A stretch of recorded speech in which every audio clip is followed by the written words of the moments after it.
Welcome students. Exam revision series में आपका स्वागत है और आज हम पढ़ेंगे हमारी एक इम्पोर्टेंट पोइम द ट्रीज का central idea. What is the central idea of the poem the trees? ये क्वेश्चन है कि केंद्रीय भाव क्या है इस कविता का। Let start. This is a poem, यह कविता है अबाउट, बारे में, decorative plants.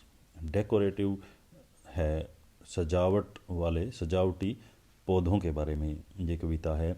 These plants are grown in houses for beautification.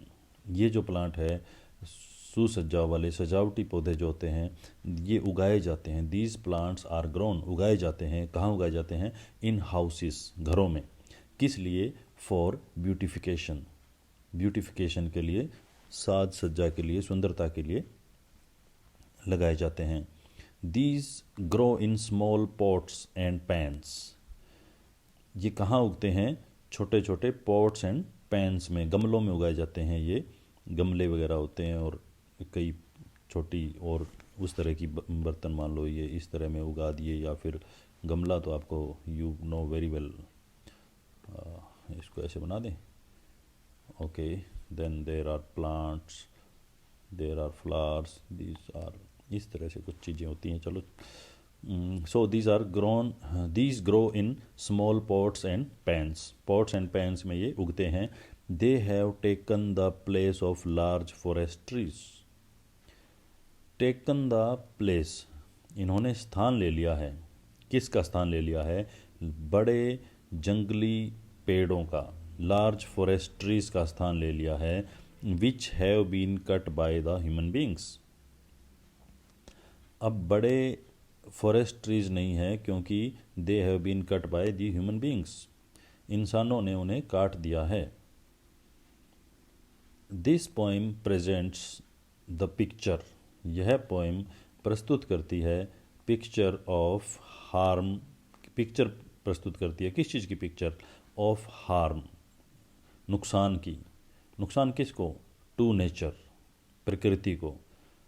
किसके द्वारा नुकसान? Bye human beings. और ह्यूमन बींग्स ने कैसे नुकसान किया? बाय देयर एक्शंस, अपने एक्शंस से, अपने कर्मों से। तो यह पोइम प्रेजेंट करती है picture of harm to nature by human beings by their actions. The poem shows the disappearance of trees. The poem shows, दर्शाती है यह कविता, क्या दर्शाती है? द डिसअपीयरेंस ऑफ ट्रीज, वृक्षों का डिसअपीयरेंस, गायब हो जाना। अपीयरेंस होता है दृश्य होना, डिसअपीयर होना अदृश्य होना। वृक्षों का अदृश्य हो जाना दिखाती है। This poem also brings out the idea of conflict. और ब्रिंग्स आउट द आइडिया मतलब यह विचार भी उत्पन्न करती है कि कन्फ्लिक्ट होता है, संघर्ष, बिटवीन मैन एंड नेचर, मनुष्य और प्रकृति के बीच का संघर्ष भी यह कविता दर्शाती है। Man is doing more and more harm to nature. मनुष्य प्रकृति को ज़्यादा से ज़्यादा नुकसान पहुंचा रहा है। नेचर इज़ गेटिंग एंग्री, और प्रकृति इस बात से नाराज हो रही है, गुस्सा हो रही है। Man's existence on this planet is in danger. और मनुष्य का एग्जिस्टेंस, अस्तित्व, मनुष्य का अस्तित्व या जीवन on this planet is in danger. इस ग्रह पर,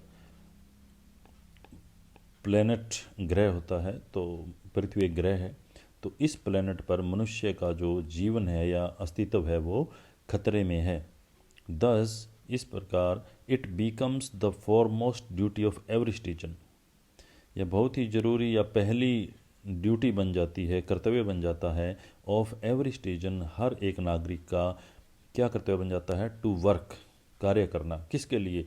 for the protection of environment, पर्यावरण की रक्षा करना हर एक नागरिक का प्राथमिक कर्तव्य बन जाता है।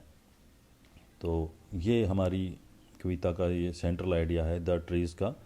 इसको आप अच्छी तरह से तैयार कर लें, इसको रिवाइज़ करें, अपना नोटबुक में इसको उतार सकते हैं आप, इसका स्क्रीनशॉट ले करके। नेक्स्ट वीडियो में हम नेक्स्ट क्वेश्चन करेंगे। Thank you.